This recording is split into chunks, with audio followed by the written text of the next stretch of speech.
Are you serious? Are you serious? I'm breaking back in again with a very important prophecy alert, as they have found three secret underground rooms underneath the Temple Mount, especially very close to where the Western Wall is. This is unbelievable. The purpose of these three-room complex that has been hidden for 2,000 years under the underneath the Temple Mount, very close to the Western Wall. It was in, and they found these three rooms. They had white mosaic floors. They were three separate living rooms, including a pantry space, other areas there.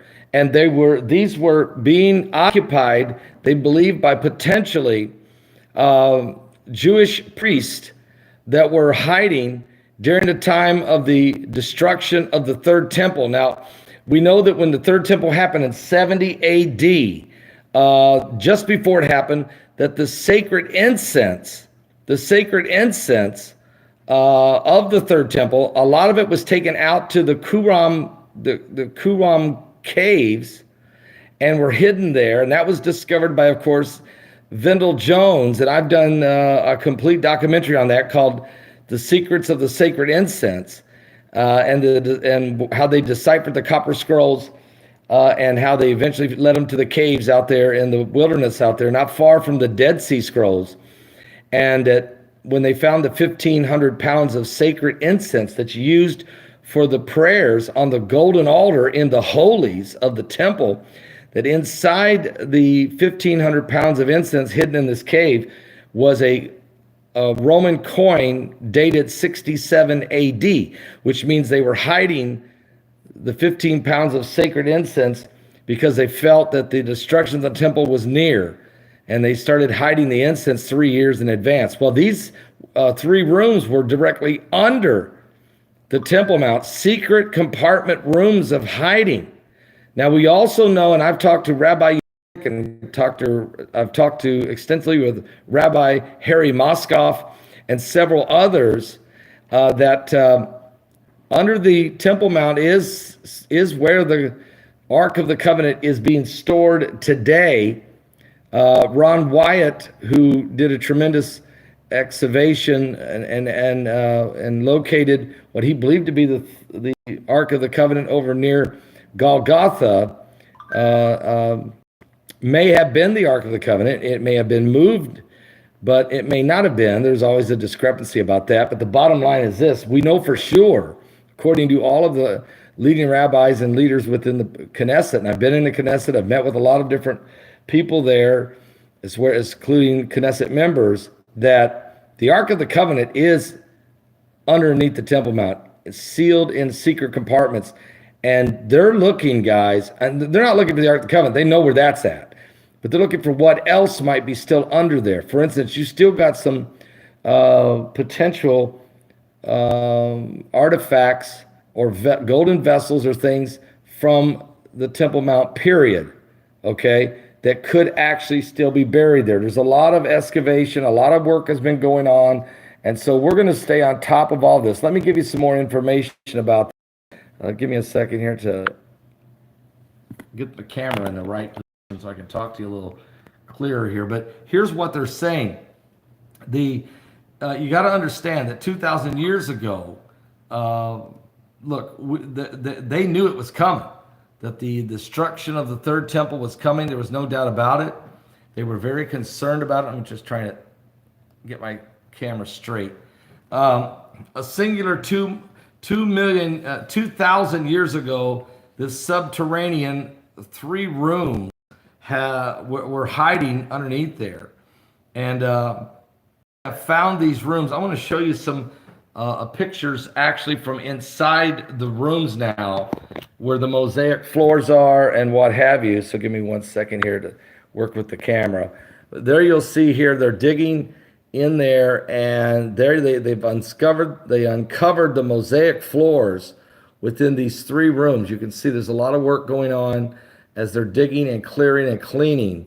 But to find three rooms with white mosaic floors in it that are 2,000 years old under the Temple Mount, and they can tell by the artifacts they found in there that this was a living place, believed to be an area where the priests were living during the time of the Roman Empire, during the time of the destruction of the Second Temple. It's just quite amazing. You notice how all these things are starting to be uncovered in these last days. We're going to see more and more of that going on, because that which is done in secrets can be shouted from the housetop. And as they're preparing for the building of the third temple, they're still uncovering things from the Second Temple period as they're preparing for the end days. Okay, and so we're in the end times, and we're beginning to notice. I notice how God is constantly updating and revealing, and discoveries are increasing at incredible rates.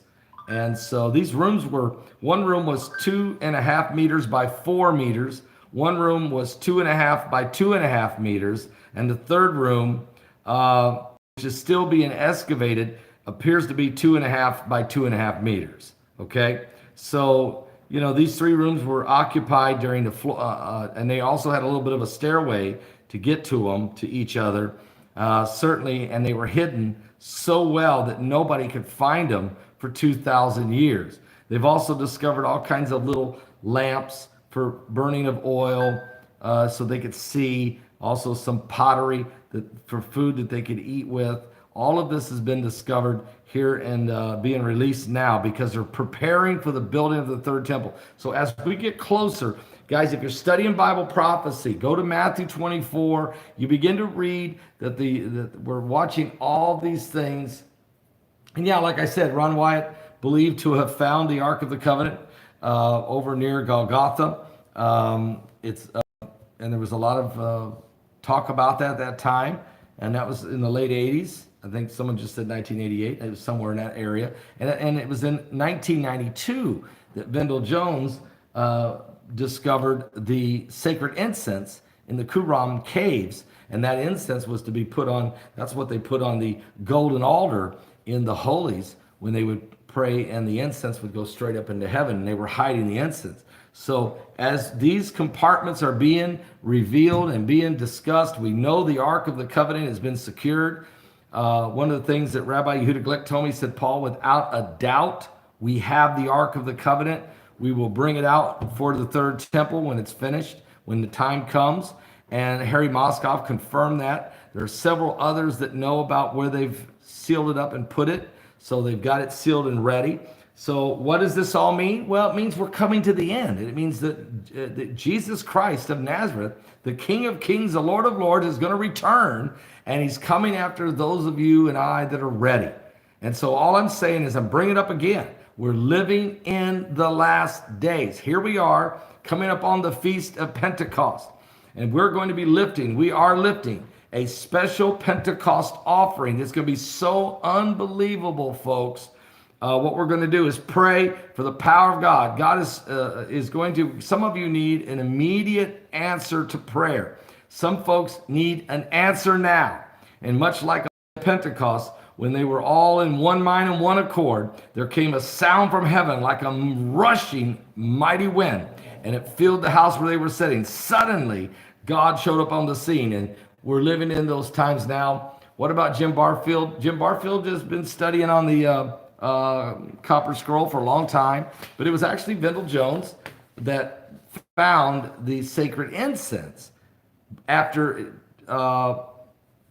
he deciphered with his wife, who was an Ethiopian Jew who could read ancient Paleo-Hebrew. They were able to decipher the Copper Scroll, which was in the museum in Amman, Jordan. And after they deciphered the scroll, they were able to go out. It took them 4 more years to find the caves where the sacred incense was. Jim Barfield also was involved in studying the Copper Scrolls separately from Vendel Jones, but it was Jones, and that's where the movie Indiana Jones came from, because it was Vendel Jones with 4 people from Indiana. And I've went and met with all 4 of them who were on that discovery, and they even had a bottle of the sacred incense, and they gave Heidi a little vial of it, about that much of it, that she has for her own private collection from the Second Temple period. So there's no question that the archaeologists have done a great job out there, and God has opening up and revealing information so that people can find out we have Jesus Christ is coming. The third temple is going to be built. It's going to be a glorious thing, and millions of people are going to come to Jerusalem to see the third temple. And there will be a temporary peace, yes, only to be hijacked by the Antichrist. The Antichrist will come. He will hijack the third temple, just like he's hijacked many churches along the way. It's just, it's a simple fact. You know, we don't stop building churches because the devil's going to fight us. But it's going to happen that once the third temple's built, there will be a period of time when the world will literally act as if they think they can work together. But it's very short. It doesn't last long, probably 3.5 years. And then the Antichrist. But the whole time that even that temple is built, and even the whole time that, and like right now, when I'm in Israel, I see that they're building hotels so fast. They're building restaurants. You know, they average 4 million visitors a year. Not this year, not in a COVID year, but normally Israel gets 4 million visitors a year. And I've been there 10 times.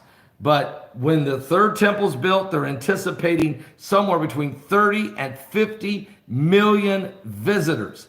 So what they're doing is they're building hotels, restaurants, highway systems, bridge systems, rail systems, everything to prepare for the incredible amount of people that are coming to see what they thought would never, ever be seen, the rebuilding of the third temple in Jerusalem.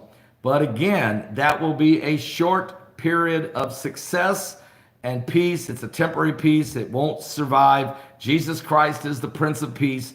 And so what happens is the Antichrist, at some point, the New World Order, takes over the temple. He walks into the temple of God at some point, and before the worshipers of God, and declares that he is God. We read it in 2 Thessalonians 2. We know that's coming. But the good news is that's not the end of the game. Even though he'll persecute Christians, he'll persecute Jews, he'll put people to death, he'll do all these horrific things. That's not the end of the deal. Christ comes and destroys him. War breaks out in Jerusalem. The city looks like it's going to be overtaken. Half of it will be rifled, the women ravished. And it will look like it's about to be completely overtaken. Jews will be fleeing into the wilderness, heading into Petra, running through the Jordan Valley. And Dr. Jack Van Impe teaches about this so many times, and how Dr. Irvin Baxter is preparing people for that period of time. And how that even Dr. Lester Sumrall, who took people to Jerusalem for 50 years, preparing for this time. And myself, and Perry Stone, that's taken people there 35 times. And I myself 10 times. All of us know this, that we are coming to the beginning of this period where the soon coming King, Jesus Christ, will come. And he will come for his people. And the question is, are you ready? Are you saved? Are you born again? Can I put a shout out right now? I should have done this a long time ago, but I just now remembered I was supposed to get this done. I'll put a quick shout out real fast for ratefamily.com. In these crazy and unprecedented times, death in the family can be hard, but unfortunately, we all have to deal with it sooner or later. All of us leave behind final expenses such as funeral costs, medical bills, and other debts. In fact, the average funeral alone is between $8,000 and $9,000. Having no insurance when you die can leave your loved ones with a large bill to deal with, and no one wants that. Take control of your family's destiny today and have the satisfaction that they will financially be taken care of. Visit www.ratefamily.com. That's www.ratefamily.com and get a free quote. No waiting periods, 100% benefits, even if you've been turned down before. They guarantee coverage for everybody, no matter the situation. Yes, it is true, folks. They guarantee coverage for everybody, no matter the situation. Some members pay as low as $36 a month due to the income level. So visit www.ratefamily.com or pick up the phone and call them right now at 855-919-RATE. That's 855-919-RATE. And you'll be glad you did. Tell them Pastor Begley sent you. So we're watching all these current events break loose right now. We're going to stay on top of the story and keep you informed as the prophecies continue to break out. Jesus said, which is done in secret shall be shouted from the housetop. And the Lord of Lords, the King of Kings is coming. Are you rapture ready? I pray you are. Give your life to Jesus Christ. We're running out of time. I'll be back with more current world events that relate to biblical prophecy, as we're certainly living in the last days. You can see the day approaching. God bless all of you. Are you serious?